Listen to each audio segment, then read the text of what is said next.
اگلا سوال ہے کہ کیا انسان کے لیے ننگے نہانا صحیح ہے؟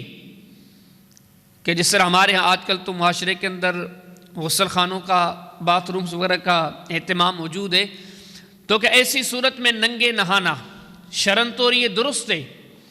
اس میں پہلی بات یہ، اگر کوئی پردہ کرتا ہے، کپڑا پہن کر، چادر پہن کر غسل کرتا ہے، یہ تو اچھی بات ہے. لیکن اگر کوئی نہیں پہنتا، بغیر کپڑوں کے غسل کرتا ہے تو یہ بھی جائز ہے. حدیث کی کتاب صحیح بخاری کے اندر کتاب الغسل کے اندر ایک باب ہے، ایک چیپٹر ہے پورا، من اغتسل عریانا، اس بندے کا بیان جو کہ ننگا نہاتا ہے.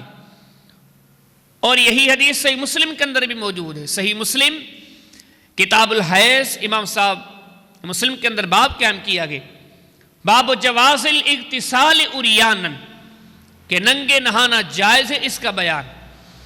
ان دونوں کتابوں سمیت یہ حدیث کئی جگہوں پر موجود ہے. اللہ کے پیارے حبیب علیہ السلام نے ایک عظیم نبی موسیٰ علیہ السلام کا تذکرہ فرمایا.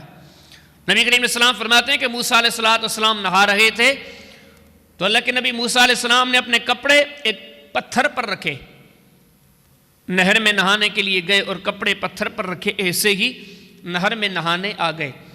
تو اس حدیث سے تقریباً تمام تر ائمہ حدیث نے یہ مسئلہ اخذ کیا ہے کہ نبی کریم علیہ السلام نے یہ جو کلیم اللہ کی بات ذکر فرمائی، کہ اس چیز کی دلیل ہے کہ انسان بغیر کپڑوں کے بھی نہا سکتا ہے. کیونکہ اگر منع ہوتا، نامناسب ہوتا، تو نبی کریم علیہ السلام منع فرما دیتے. اللہ کے حبیب علیہ السلام کا منع نہ فرمانا یہ اس چیز کی دلیل ہے کہ بغیر کپڑوں کے اگر نہایا جائے تو اس میں کوئی حرج نہیں.